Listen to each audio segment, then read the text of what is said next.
Well, good afternoon. My name is Aaron Johnson. I'm the CEO of Work Truck Solutions. I want to welcome you to this fall 2025 session of the Commercial Vehicle Business Summit. We're going to look at the evolving business models in our market. We have a great panel to do that with today. Michael, Dustin, Nikki, welcome. Thank you. I hope you all had an opportunity to hear some of our prior sessions. We'll be building on that. Lots of good information around some of the challenges that the industry has experienced. And in this session, our panelists will look at what are people doing about that? What are some of the ways that we're adapting? We talk about evolution, which tends to sound like it's kind of a long, slow process. I think maybe more accurately, how are we quickly adapting? We've all been through lots of change over the past number of years. And this year is no exception. Lots of continuous advances in technology, changes in policy, changes in regulation. Earlier today, we had panelists that discussed things like the constant increase in connectivity amongst and between vehicles and the organizations that they serve. We talked about autonomous vehicles, AI, lots of kind of technology pieces. It's not just that. We also looked at how are our own team members and staff and the people that serve this industry able to keep up with a lot of the changes that are happening, and how do we need to help those organizations adapt? And these three individuals that will be on our panel today, they bring a lot of experience in the commercial vehicle business space from different aspects, from the area of warranty, from marketing, from insurance, and other areas that they've served in prior iterations. So I want to start by just having them introduce themselves, give you a little bit an idea of their background. So as we begin thinking about how are some organizations adapting to the changes that we've talked about in prior sessions, you kind of see the perspective that they're bringing. So Nikki, let's start with you. Thanks, Aaron. Hi, everyone. I'm Nikki Wilson. I am the president of Jane Doe Marketing. We are a collective of top agency strategists and creatives who are really looking to help growth-minded businesses build their marketing plans and strategies in a very fast and efficient way, which I think is part of the theme, as you were saying, Aaron, of today's discussions with regard to everything moving so quickly. I am a marketing person by heart and by nature. I've spent most of my career in and around commercial vehicles in the automotive space. I've helped OEMs, dealers, and upfitters help modernize their marketing strategies and ultimately provide measurable growth for them. So I'm really excited to be here. Thank you for having me, Aaron, and look forward to chatting with you guys. Absolutely, Nikki. And Dustin, how about you?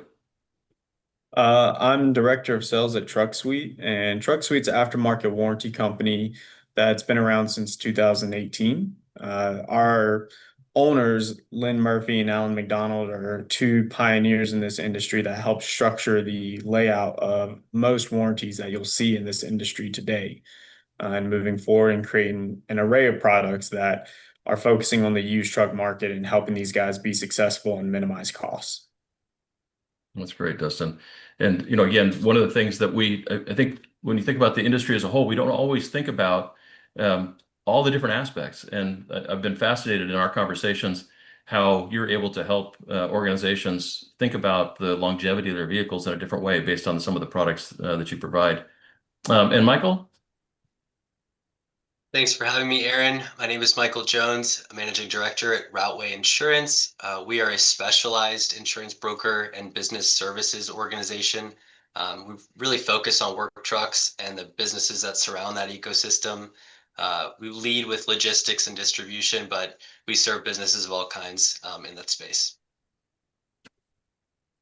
One of the advantages, I'll just share a little behind the scenes, when you participate on a panel like this, and for those of you that are listening in, if you have interest, CVBS would certainly be glad to talk to you about that. You get the opportunity to meet first and kind of, again, talk about different thoughts. This isn't just kind of as we join.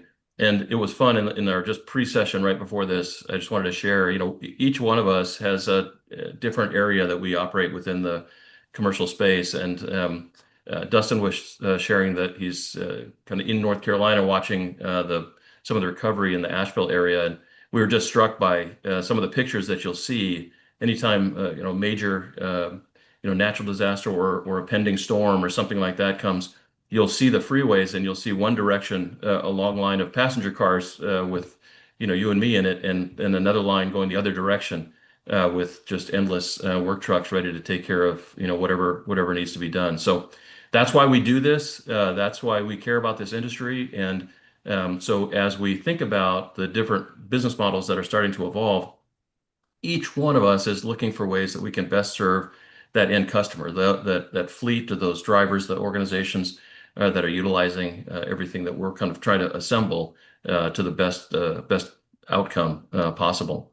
So what we wanted to start is really just start thinking about what are some of the evolutions that we're starting to see, what are some of the changes, how are companies starting to adapt to, again, a lot of the different things that have been going on in the industry.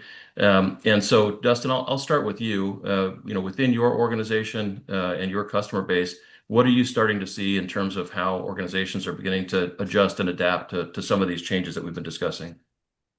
So on the AI side, I see a lot of lenders having a rush to adopt and not fall behind in the industry. In just a few short years, everything's going to be primarily decided by AI and creating a quicker process throughout the whole entire system, where dealers may not be so much involved with the AI side, but the simplicity of creating efficient systems internally and the research behind it as well to utilize that. Justin, you had mentioned that in addition to kind of AI seeing that your customers utilize that, your organization itself, and even in your just kind of exploration of data and things like that, you started to see some benefits. Correct. Something as simple as ChatGPT in order to do research into our industry, trying to find statistics to better suit our customers and what we're looking at to bring the benefit to them. What took me weeks to research before, now with ChatGPT brings it to me in seconds with sources backing it to make sure I can put the right information out there to change and develop our products to make sure it's going to stay current with the industry and make sure that it's not becoming outdated as we move along. And how are you seeing kind of your team members that do they see some of these technologies as something that they hear about, or is how can you help? How have you seen engagement? Again, you have that initiative. Are others, are you seeing that similarly? Similarly, across with our team, kind of like Nikki, our marketing team, if we have an idea or something that we can put together, we'll throw it into some type of AI platform to generate that, especially on the marketing side as well. Well, Nikki, while we're talking about marketing, I know that it's an area that's eager to adopt some of the generative AI and other things, but how are you seeing it affect kind of your engagement with your customers or other technologies, other changes, and what kind of adaptations are you starting to see? Yeah, I think in my world of, technology and software is my biggest annual expense in the world of marketing. That's really where we spend a lot of our time. And I'd say every subscription that I pay for has an AI component to it now. So AI for sure is pervasive and the biggest change. But for me as a marketing firm, it allows us to do things faster and better than we could before. Like Dustin said, what would take several hours to write, copy, edit, review, the ideation process, all of those items are helped by AI. My entire Jane Doe team have become prompt engineers by nature, just so we can check our work and make sure it's up to snuff. It's a great way to test things and interact with your own solutions to make sure that they're better. The concept of test and learn and iterate and optimize is just completely evolved in the last 6 months, honestly. And I think it'll evolve again in the next 6 months. It's pretty amazing. So yeah. How has it affected your customers' expectations? Well, for my customers who are businesses looking to use marketing to sell their services and products, I think their expectations are speed, right? Speed is more important than ever. But I think from their customer's perspective, it's Right. really about specialization and personalization. What used to feel like Big Brother creepy a few years ago is something you anticipate and expect. If there's a consumer shopping for a blue Chevy Traverse, they're going to see a blue Chevy Traverse ad pop up when they're reading the Wall Street Journal later, right? Like we're at that level, at least on the retail vehicle side. We're not quite there yet with commercial vehicles, but I think everybody just expects more specialization and personalization with all the data that's out there. It's table stakes now. You need to have and understand the data that you have on your customers. They expect you to know how many vehicles they have in their fleet if they purchase them from you or if they service them from you. They just expect the expectations of what you already know has grown. That benchmark has raised significantly. And Michael, for you in your kind of engagement with your customers, what are some just different kind of business models you've started to see to evolve? I know you've talked about some kind of usage type patterns that have changed. How are you starting to see things change? Well, first, Nick, I love what Nikki said on the, of course, speed, but also on the specialization, if you will, like niching down, knowing your customer. I thought that was a really good point. I feel like I see it more and more that the client or the customer wants to make sure the person servicing them actually gets who they are, what they do, and you're not sort of this like black box service organization that like doesn't really understand them. So I really love the point on that. When it comes to kind of how we're thinking about business models and technology, Aaron, um, there's a lot changing, kind of similar to what Dustin said on the financing side is in the capacity of underwriting, processing claims, looking at premiums and trends and loss ratios, what's happening across kind of the US and regions. Technology has really been an enabler for us.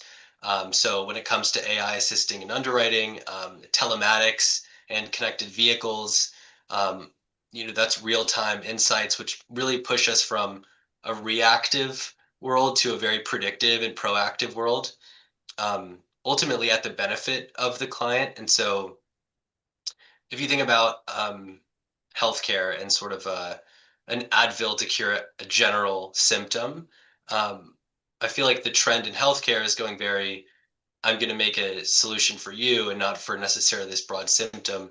I think we're seeing that trend in insurance as well. How do I underwrite you very specifically and not necessarily the broad commercial vehicle market? So another trend there is really uh, for brokers and carriers that know the industry well, they're grouping like kind risks very differently because the data is available, the information is accessible. So this is allowing us to do a lot of work in tailoring premiums and costs and programs and policies to the work, to the nature of the distance they're driving and all those things. So data has been helpful. I think it's ultimately deflationary for a lot of these folks. So for guys that really think this is my business and I'm not just driving a truck, that line item, while there's been inflation in the cost of vehicles, I think there's deflation, generally speaking, when we start to see how do we group risks in different ways. So I think yeah, it's an exciting time. There's a lot of change. Expectations from the clients, of course, have increased. They continue to do.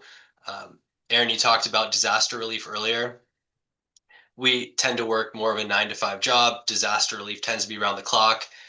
What that means is when things go wrong, they go wrong probably after hours. And so there's now a real expectation of how do I service their problems and solve for them in a way that's 24/7. So how do we Yeah. build a 24/7 organization around that? And AI is an enabler for that for sure.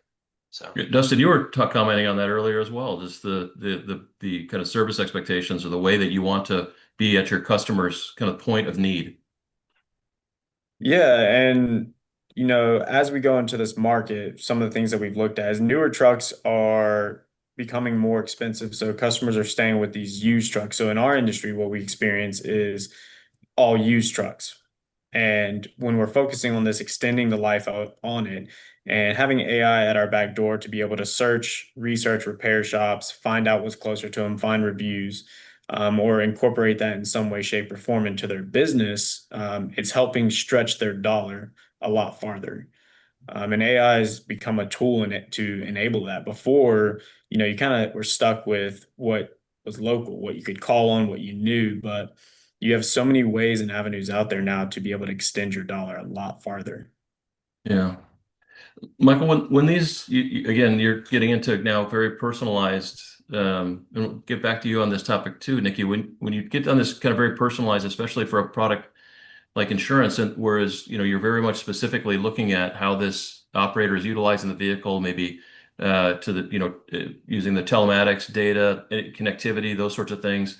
Maybe not just it's no longer just how many hours, but what are the outdoor conditions, those sorts of things. How are customers hearing that? Like part of it is not just the change occurring itself, but helping the industry and the participants in the industry understand the value of something like connectivity and how that can help them. Because from a driver's perspective, there may still be resistance on some kind of aspects of that.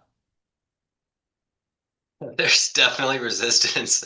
It's funny you say that. I mean, we walk around with our phone and we don't think a lot about it. But the second you plug something in your vehicle, it's like a whole different story. So it's kind of funny. I think we have to have a very honest conversation about it many times. Is this is really to help you? If you can drive safely, if you are within the radius that you're committing to, you will save costs. And it comes down to the bottom line. I think folks will get over the edge, or over the line, but yeah, I still see a ton of resistance, honestly. I think it was Nikki who said Big Brother was watching or something like that. Uh, yeah, it's slowly adapting, it's slowly evolving. There is always that sense of privacy, but when it comes to insurance, at least it's the one thing that does help a lot on premiums and reducing the cost for the business owners. Nikki, when you're hearing these things, especially maybe the notion of utilizing your used vehicles longer in certain aspects, depending on kind of the class of vehicle, those sorts of things, how are you able to kind of help kind of guide your customers in terms of how they want to find and kind of identify opportunities that are aligned with these types of changes that are happening? Great question. There's so many ways I could answer that. I'll pick one. I think I hmm, I think customers are, as we talked about, expect more. The concept of privacy as a customer who's being sold a service or good is a little different than the privacy of someone overseeing a driver. I think those are two very, very different discussions and topics for sure.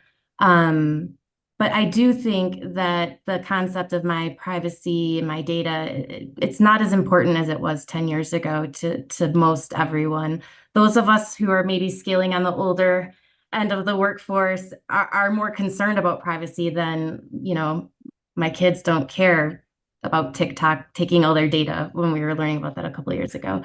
But I think today it's all really about specialization and that partnership building and that relationship building. It's not a transactional sale anymore. You're building a relationship with the brands you interact with. And I think that's true in the automotive space and everything else that we purchase and buy on a regular basis. Nikki, Yeah. one of the things that one of our panelists spoke to in our first session is this idea that in all of our kind of businesses, we're kind of past the transaction phase now of interaction with a customer. We're much more in kind of a consulting phase. And Michael, I think you mentioned that in terms of when you think about how you're whether you do pricing on your products or the value of those products. Dustin, you mentioned the same thing in terms of how you're actually going to kind of represent to the customers the value of what you're providing. It's less now about order taking, and I think on the vehicle sales side, that's certainly true. That's a transition to where we want to have very specific conversations with our potential customers around their business need, the ROI associated, what are the options available. So we become consultants to our customers, helping guide them kind of where based on the needs of their specific business. And so, are you seeing that, Nikki? Like, obviously, that's who they're trying to reach when they're trying to reach potential customers. That there's a a desire for a greater understanding of what that customer does, needs, what their priorities are, those sorts of things? Absolutely. I think as far as that relationship building, I think that's one of the good things that hasn't changed, especially in our industry, is it's very much a relationship-based industry. We're going to use data as our power suits to make it better and have even deeper, more meaningful relationships with our customers. So if I'm a dealer and my main job is to sell and service vehicles, I also need to understand my customers' financing needs, their insurance needs. I might not be an insurance company, but I might partner with someone like, Michael to deliver that insurance capability. So I think in that way, a lot is changing too, and that businesses are partnering with other businesses, which is a great way to just network and grow their overall book of business by being specialized in that area that they know best, but being able to see that full picture, that whole picture of the customer. So you're servicing them as a whole customer, not just for their vehicle needs or their insurance needs. Yeah, so we've talked quite a bit about the impact of AI as one of these kind of change agents. What are some of the other areas, Dustin, that you're seeing that are affecting the market and how you're approaching the market? It could be technology, it could be policy, it could be regulatory. What are some of the drivers that you're seeing now? So the driver that I see now is the thing we've talked about for such a long time, and that's tariffs.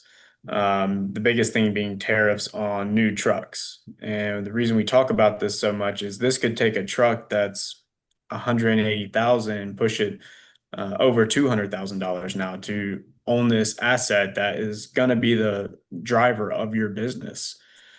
So when we talk about my truck suite, we focus on the used truck market. And to Nikki's point and Michael's point, customizing that into making sure these drivers understand the risk of having those older later model vehicles and the benefit of having our products and services on it to extend the life of that, make their business more profitable. And to that point, we have novelty selling and we have your loyalty purchasing. As we talk about it, one of the books that I'm reading right now is Simon Sinek, and it says start with why. Why is a customer purchasing a product? Why are they um, needing something that you're providing? And drilling down to it, making it very specific to them and customizing it to them. Because the carrot and stick act of I can basically throw something out there to distract you for the time being, that is your upfront purchase that it's going to be very short retention spans. But when you buy with loyalty, you create that idea of your business of I can't live without your business or this product for my business. And so that's why I'm going to need it. And it creates this repeat business coming back to you. And so It gets around that's too probably the biggest. how your customers are measuring what you're providing, right? So they can understand kind of the value that you're delivering. Right. It comes down to a return on investment. And Hmm. so if these companies are now, let's say a couple years ago, they spent $150,000, they don't want to spend that money on the new tariffed trucks now. So they're keeping these trucks and they want it to remain profitable for their business. But if they're experiencing breakdowns or mechanical failures, tire blowouts, anything like that consistently, that's just taken away from their bottom line. So having these products in place and generating the value behind it and understanding why, because in reality, anytime you mention an aftermarket warranty, they automatically think of the people that call you 50 times on your cell phone trying to sell you an aftermarket warranty. And in this industry, it's not the same. This is more of a necessity than it is a luxury. So I've seen people. Nikki does. Oh, go ahead, Michael. I was just gonna say I've been seeing people get pretty creative out there too. And you said the used truck market, for example, over new. One of the verticals we focus on are independent distributors, and they're essentially owner operators of a route. They own sort of regional rights to distribute food and beverages. And some of these folks are like, why don't I just get a trailer and tow it behind my F-350? And maybe I don't want to buy a work truck. Maybe I want to buy a trailer. And we've actually seen a lot of or an increase in trailer policies that I would have never have really thought about 5, 10 years ago. So yeah, the people are getting creative on how they get around. That's for sure. And with the tariffs, people are thinking what else can I do? So, yeah. Do you have direct conversations with your customers on topics like tariff or other policy changes and how they're impacting things, Michael? Is that Less on policy, more on, I would say, general pricing and costs, yeah. and how they're kind of thinking about, okay, well, my revenue's here. This is really the only thing that'll work for me. Or, but folks are definitely, I would say, trending towards thinking about it like a business more than driving a truck. That is very consistent. So new entrants that I'm seeing now are thinking, how do I buy another route or expand and have 3 or 4 routes or become a master distributor instead of sort of being content with this is my this is my zone, this is what I do, this is my day to day.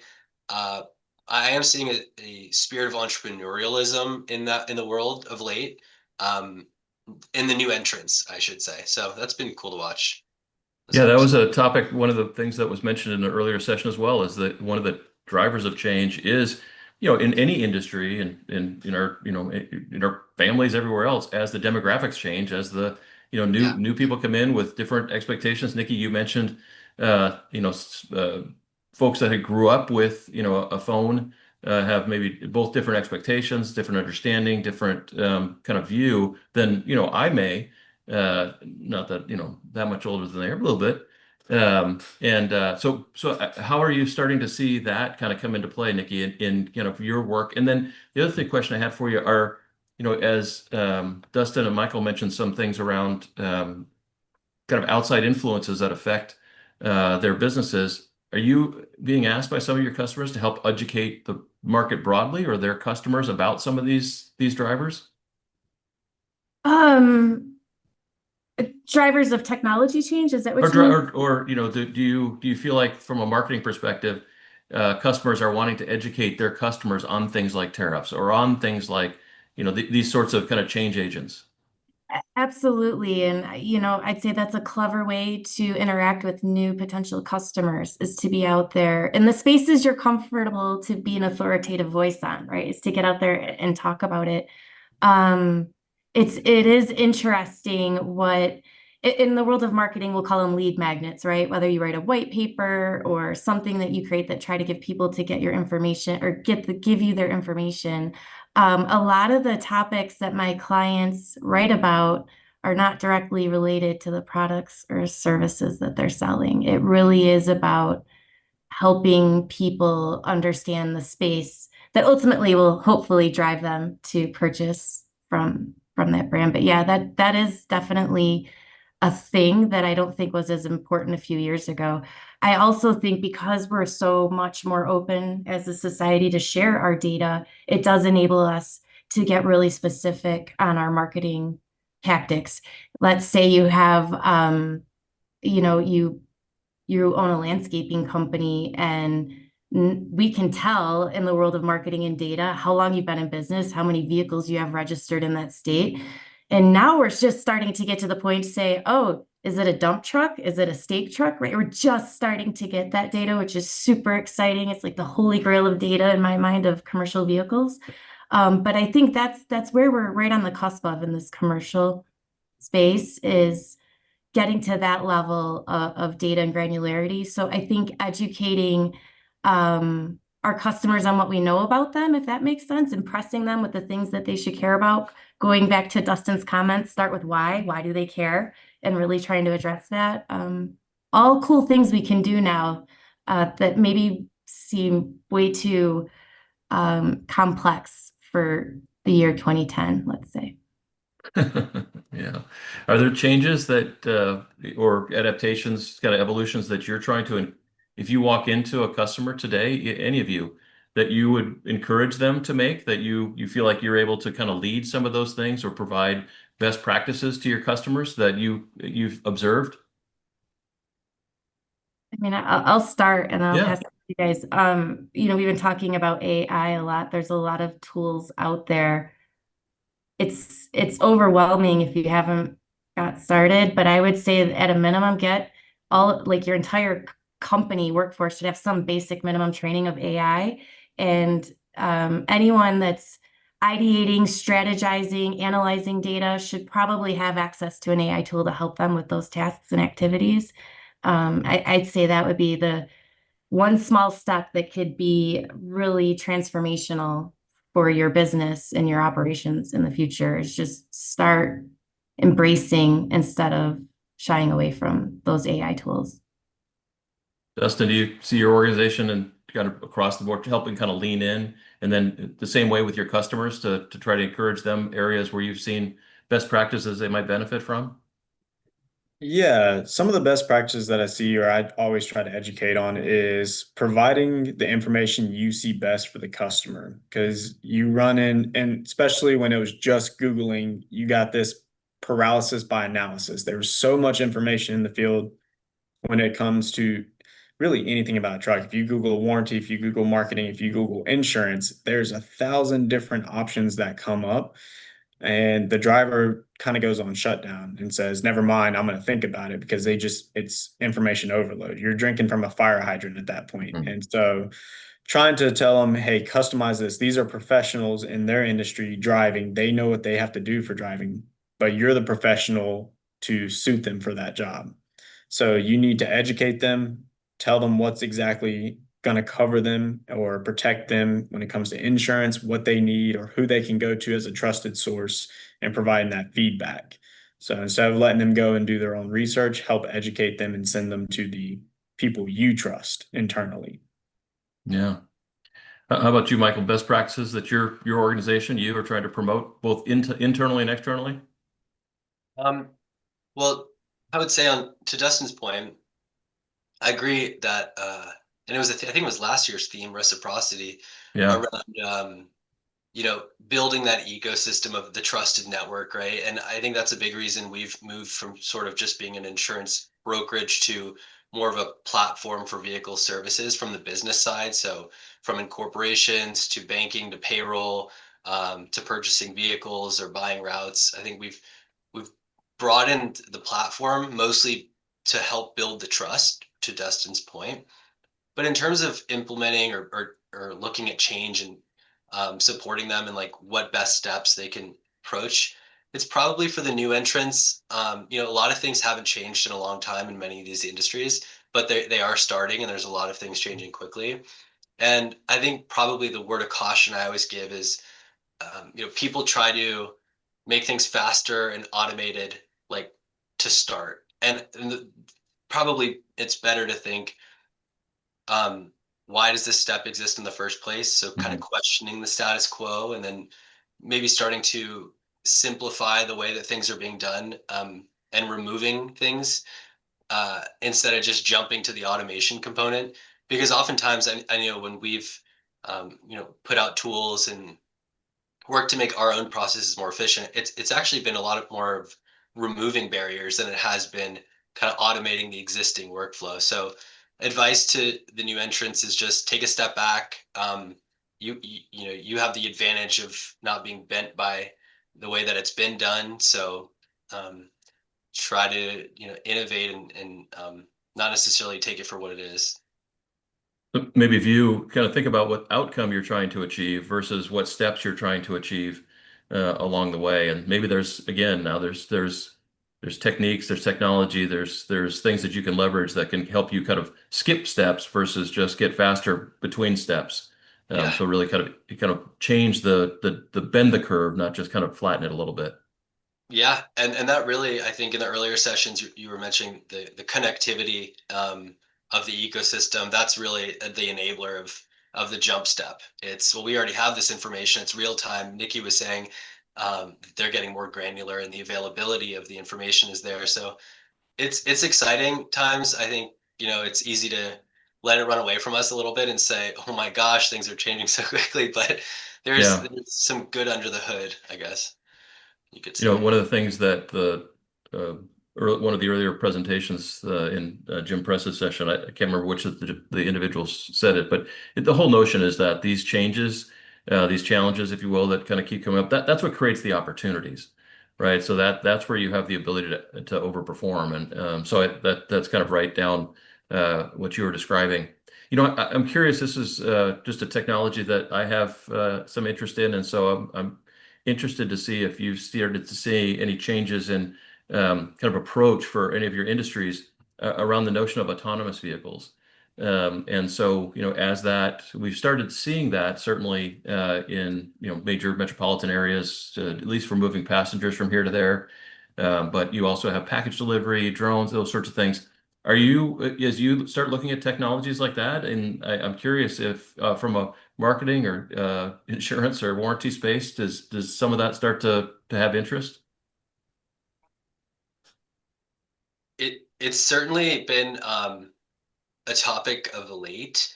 I would say it's a little early. Um, we're watching how things are moving and changing. A lot of pilots are going on right now, which is pretty interesting. I think there's one pilot going on for middle mile in Canada with Loblaws, I believe the grocery chain is, and then there are the drone deliveries. I believe Amazon's piloting and Walmart. I think the Waltons came out with something in Bentonville they're doing, and um, it's almost like we have to rewrite the regulation and the rule sets behind it. So to the extent that we're able to, I think we'll see more or less.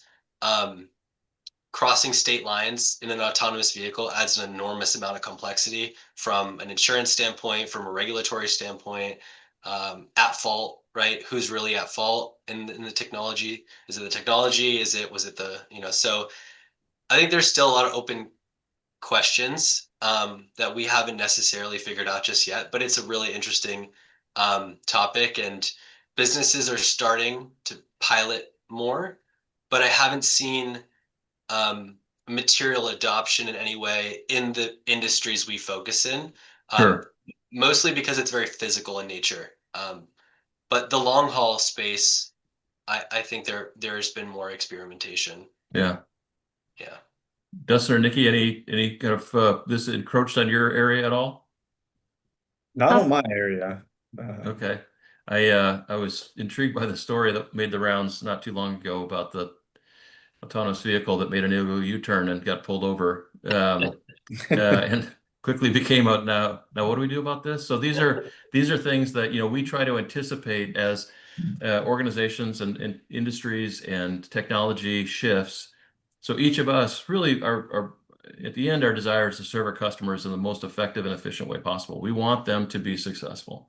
And so we're all monitoring these things, identifying these things, looking ahead as far as we can, so we can be there when our customers need those types of services. So it's been great kind of hearing how each of you have done those things and taken that approach, and the types of things that you're starting to see in the space.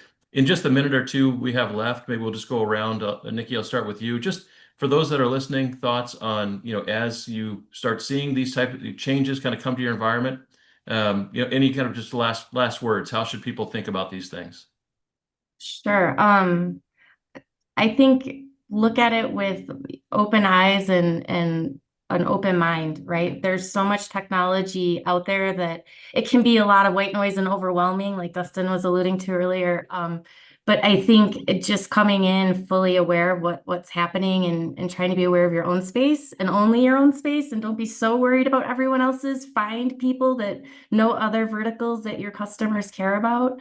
I think look at your tech stack, right? And make sure that you're prepared to have more data coming at you and be able to process it Sure. and leverage those AI tools so that you can leverage your data better.